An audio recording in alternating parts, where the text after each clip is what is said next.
Hi, everyone. Beautiful to be here with you. It's an honor, as I always say, to have this opportunity. And this is going to be probably the last Saturday doing this particular program. I developed this program called the Seven Pillars of Perfect Health, and it's based on these sort of talks that we were having during these days about health. So to recap a little bit, the first day we were talking about self-awareness as a major deal in all this program, and the basic understanding, the most important understanding or highlight of self-awareness is this opportunity that we have to see ourselves, which is a credit that we have, human beings we have, because we have the most sophisticated, complex nervous system in these planets, and then we have this opportunity to be self-aware, to have the opportunity to see ourselves. Through that understanding, then we are going to be able to basically modify whatever we want to modify. If we can see what's going on, then it's much more complicated to do that. So that's the idea of self-awareness. But then we talk about food, and we say that the most important part of this, the most important understanding on how food works, or how to understand food as medicine, that's how we call it, food as medicine, is understanding that all what we put in ourselves, all what we ingest in our meals, through a naturopathic perspective, is energy and information. So understanding energy and information, and we understand energy and information through the 6 states, and then understanding that, then we could develop a much better relationship with food. That was kind of the highlight about food as medicine. And then last Saturday, we were talking about the stress and emotional healing. And we say that stress is good, that per se stress is good, that the chemical cycle of stress is good. So the most important part about the stress is to release it. We practice and exercises in order to release stress. And the second thing is about resilience, how stress develops resilience in ourselves.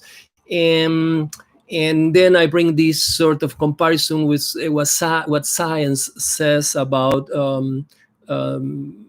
elements or materials that are resilient materials. They say that basically how they describe it is these materials that have the capability to receive any impact, and as the moment in which they receive the impact, they modify their constitution, but then they are able to go back to the same shape after the impact was received. I think that is a perfect definition of how resilient works with stress, how we can develop resilience if we really understand how to receive the impact called stress, and then being able to go back to our same good shape and good balance. And then emotional healing. We were discussing a little bit about this, but as the most important part of it, the highlight of emotional healing are relationships. We say, well, the most important relationship we want to heal is the relationship with ourselves. In the meantime, because it could take our entire life to do that, our relationships are like mirrors, places in which we can reflect ourselves and see ourselves, and then have the opportunity to better ourselves, understanding ourselves. So today we are going to talk about exercise, and when we are to talk about the sleep pattern. But before we go into that, I would like just to take a moment of your time to reflect about these things that are happening at this moment in United States. Unfortunately, probably you all know that on May 25th, George Floyd died on the hands of 4 police officers, and who are supposed to serve and protect us. And we were all very ashamed and terrified about this situation. I would like to honor this because I think that it's crucial for us to honor a situation like this, and to just honor his life, and to honor his memory. Unfortunately, the story of the Homo sapiens, we were talking about this in our first talk, is very violent. In about since the moment in which we Homo sapiens start just expanding on the planet, from that moment on, we kill half of the fauna and flora of this planet. And then we don't know before, but we clearly know that since the agricultural revolution about 10,000 years ago, in order to protect our places and to whatever reasons, we start somehow killing each other. This must stop. This is something that we clearly know doesn't go anywhere. And then I think that I hope this moment can help us to reflect on this and to work on this in order to move towards something better. I would like then to take just a few moments in silence to honor George Floyd life and memory. Thank you for this.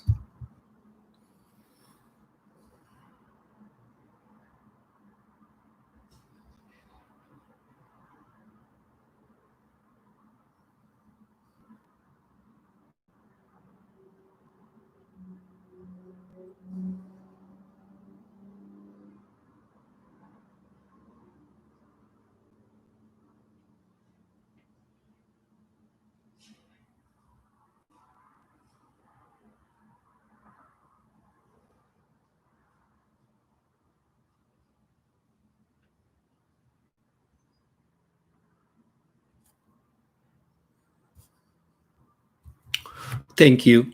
So today, then, as I said, we are going to talk about exercise, and we are going to talk about sleeping pattern. The most important part, I would like to talk about exercise in three basic points. It's funny, when I was writing this article, that kind of encompasses, put together all what I was sort of trying to put together for you during these Saturdays.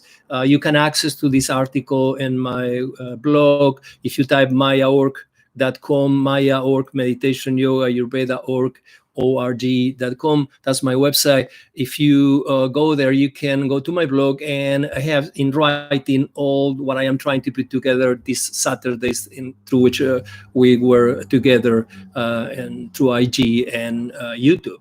And basically, when I was writing this article, I was watching this documentary on Netflix called El Pepe. I think that these days on quarantine time, we are watching a lot of TV. And El Pepe is the life of Pepe Mujica, a former president of Uruguay. Uruguay is a small country in front of the city. I was born in Buenos Aires, so I really know Uruguay. I've been there many times, and I know the story of Uruguay, and I know, of course, Pepe Mujica. So I bring this up because during the documentary, and as I was writing this article, during the film, the director is interviewing him in many occasions, and at some point he asked a very important question, because Pepe Mujica was in jail, in prison for 7 years.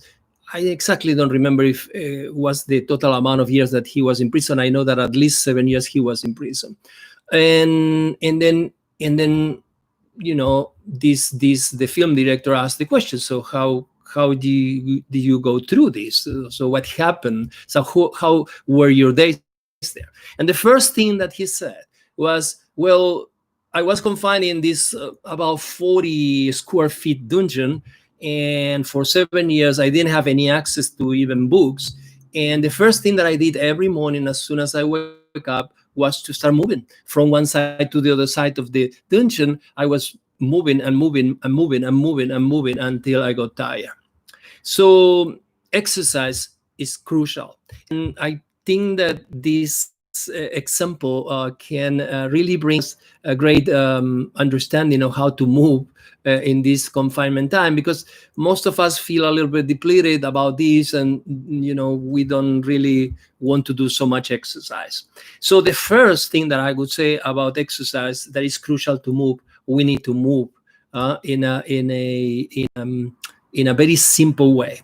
Of course, if you are an athlete and you have a very refined routine already, well, then that's a different story. That maybe you need to understand how to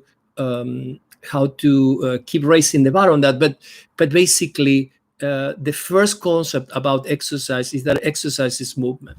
I remember a friend of mine called me one day and say he owns a very important company here in LA, and he called me and said, one of my managers needs your help. I think that it would be great if I went there. And I saw a guy that was having a very kapha imbalance. I don't know if you remember the energies that we were talking about in Ayurveda. I brought this up back at the Food as Medicine, but there are three energies: Vata, Pitta, and Kapha. He was having a great kapha imbalance, which means being in stagnation, being very heavy, to be just stuck. And then I say, I need to move this guy. I need to move this guy. So I start, after asking some questions, I start saying, do you like to run? And the guy say, no, I don't like to run. Do you like to swim? And the guy say, no, I don't like to swim. Do you like to bike? No, I don't like to bike. Do you like to hike? And the guy say, no, I don't like to hike. So I was trying for different corners, and he didn't really like any of these activities. So I asked him, okay, let's walk to the park. There was a park close to his home, and let's talk about this, because you need to move. And then as I was talking, I was trying to understand how I'm going to make this guy to move. Then I say, but you're Latin American, so you are from Colombia, you told me. And the guy said, yes. So you don't like to dance? And the guy said, no, I love to dance. So I say, perfect, voila, this is it. So 3 times per week, that was my suggestion. 3 times per week, you need to go to a club and then dance for a couple of hours. Do you have a partner? You say, yes, I have a partner. Okay, go there and start moving. So again, you can be, depending on where you are, you can be right here or you can be right there on the bottom, but moving is the key of exercise. You want to move in a daily basis. The second thing that I would like to say about exercise is to create a routine. You want to create a routine. You want to really go there and begin in a daily basis, every other day, to create a routine that you follow. And then the third thing that is related to this is to set the bar and then begin raising the bar. So again, 3 things: move, completely move, constantly move. Every day you want to move. Second, you want to, in that moment, to create a routine, a very simple one, whatever it is that you are just creating there, just create a routine and then follow that routine and then set the bar, whatever is the bar, because for sure you can set the bar maybe at this level, wherever you are, and from there you begin in a daily basis raising the bar. Those are the 3 things that I deeply recommend in a general way about exercise. Now, I am a yoga instructor, so of course I recommend yoga. You can practice yoga in a yoga mat, so there is no much space that you need in order to practice yoga. And then one of the important things about yoga is the benefit at the level of the physical level, but also at the level of emotions and also at the level of intellectual. So an intellectual level. So you really, if you never practice yoga, I deeply encourage you to practice yoga. It's a great practice. It's something that can help you. Everyone can practice yoga. If you are able to lay down on the floor, or if you are able to sit in a chair, then maybe you want to practice chair yoga.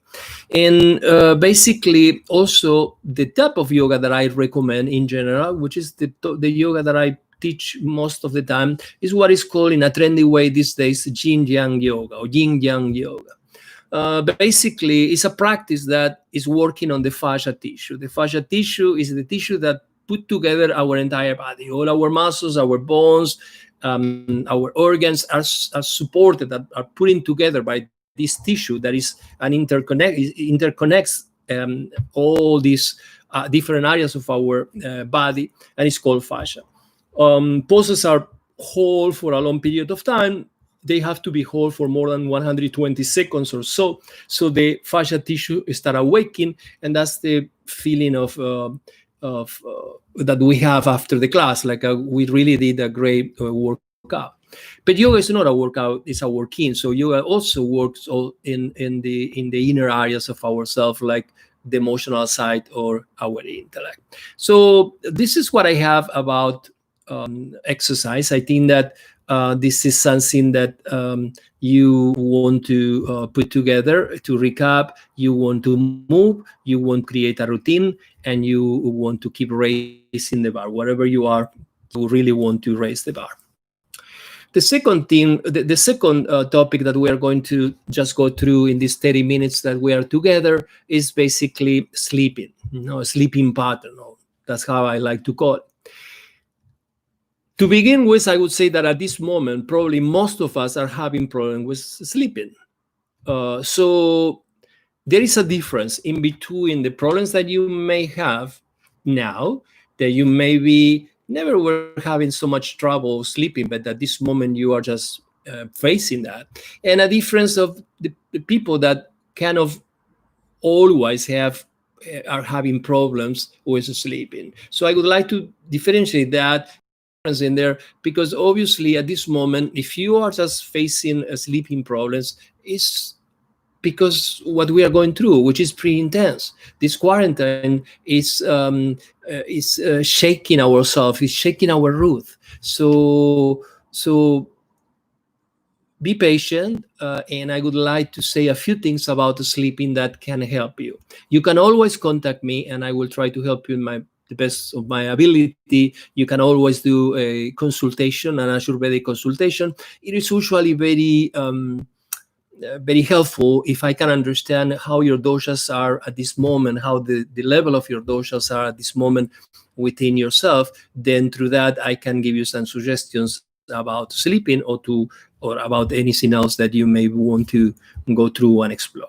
But what sleeping is? Well, sleeping is the most effective way to improve our health.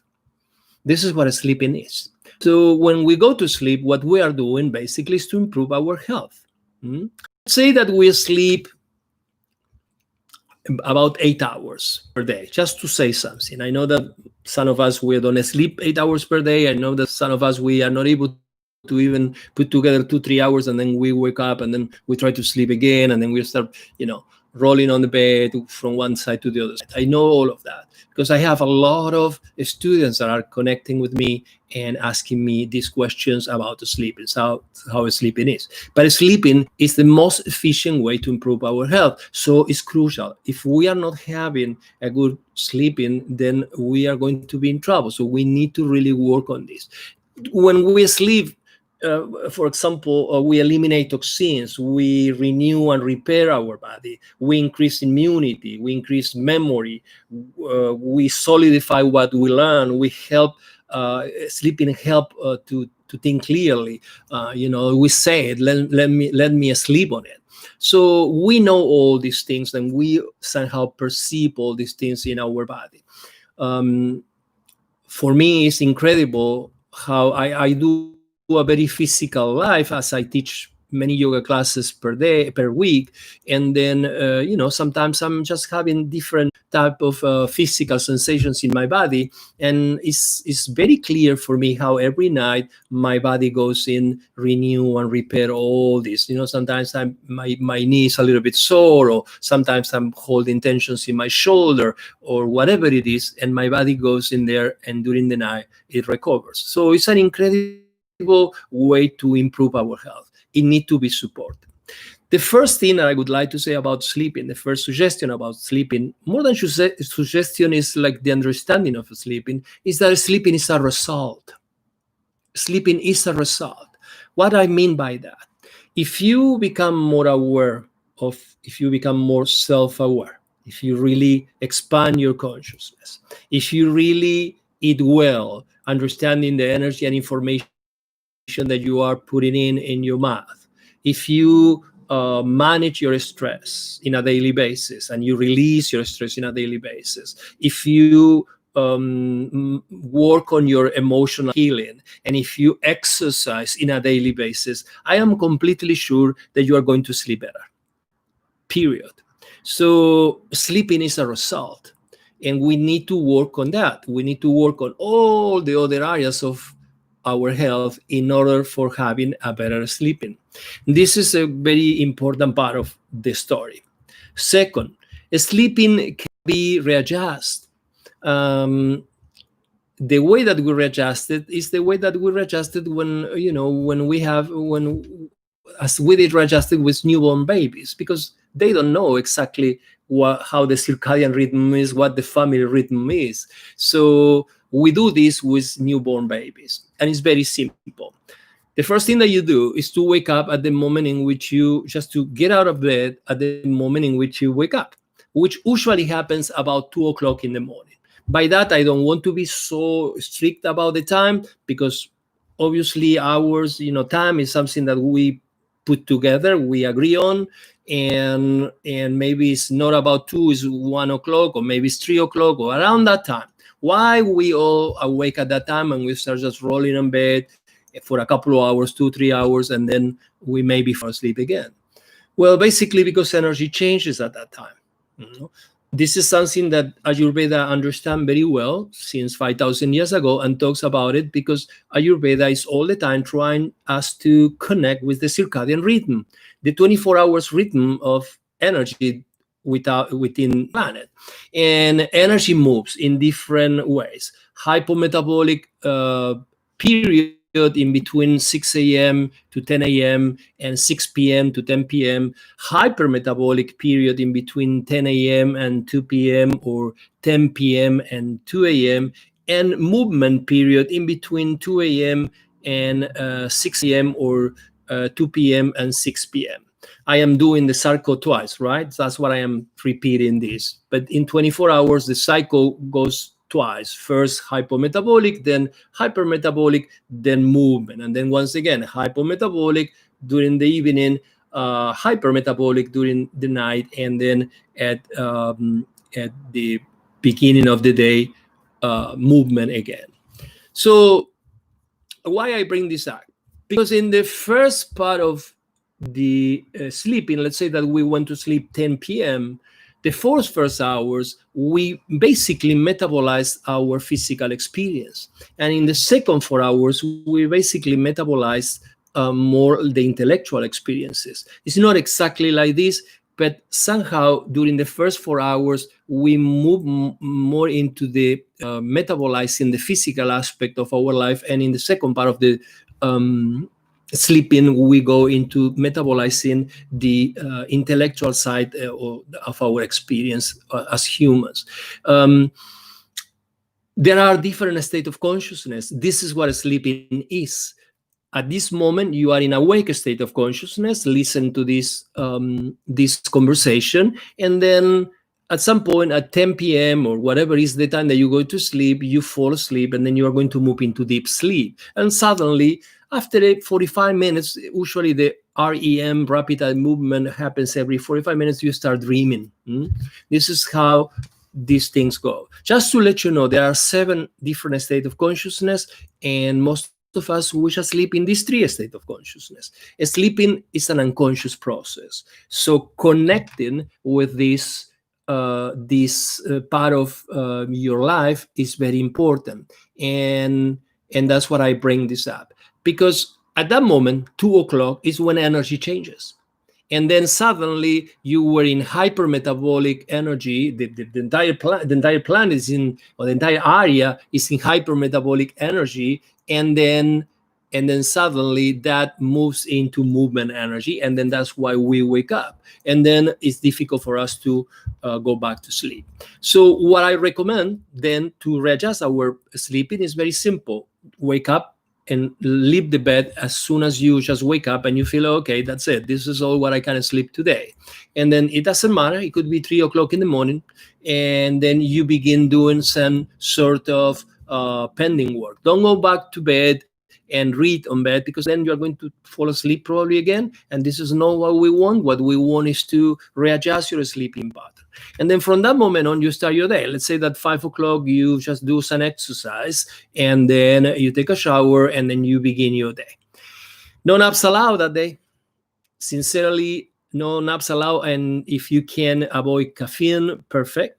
And then make sure that that night, as soon as the day went through, that night you are going to be exhausted. Probably you're going to really feel a little bit sleepy that day.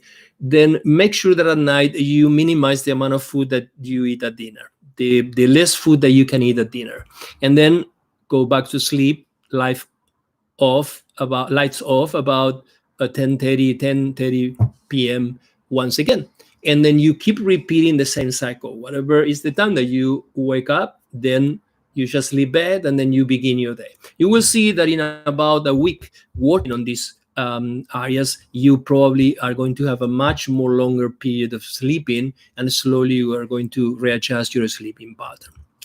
And then finally, I would say that, as I say before, sleeping is an exploration. It's a state of consciousness. The only difference in between this state and the moment in which we sleep is that our consciousness changes. And then we move into these two different states. The first one, deep sleep. There is no thought. In deep sleep, there is no thought. So I, as a concept, doesn't exist.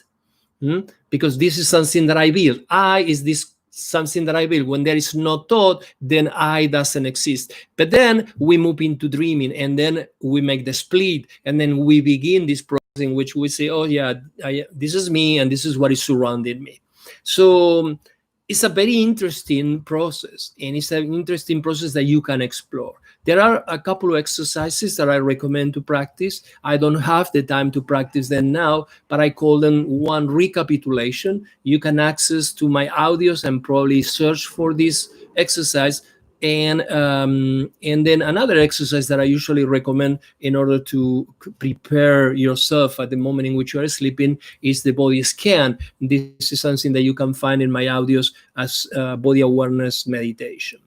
These are the three things. Let's recap a little bit that I would say about sleeping today. First, the sleeping is a result. So you want to create all the good day stuff in order to sleep better at night. Then you can readjust your sleeping pattern, and then you can explore your sleeping through different exercises and just shifting within you the idea of sleeping. Because again, sleeping is only just a shift in your consciousness shift into two different states of consciousness.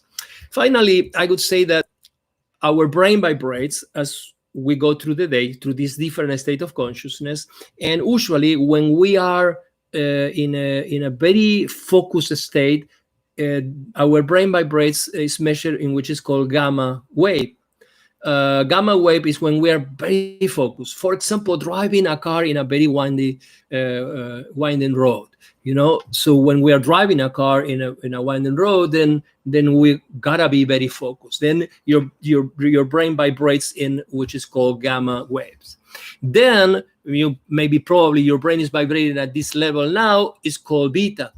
Beta waves are when we are really focused, when we are just understanding something, we are just paying attention to something. Then our brain vibrates in which is called beta waves. Or maybe if you're relaxed because maybe you ate something before and you are just relaxing and listening to this, then your brain maybe is vibrating, which is called alpha waves. But then we have two waves, which is called theta and delta. So theta is when we are in dreaming state of consciousness. So our brain still is having thoughts, and then it's vibrating in theta. And then when there is no thought, then we vibrating, which is called delta, which is related to deep sleep. So meditation basically take us to that place. When we are in meditation, our brain vibrates from delta to theta, from theta to delta, from theta to delta, from delta to theta. So this is how meditation is very related and connected with sleeping.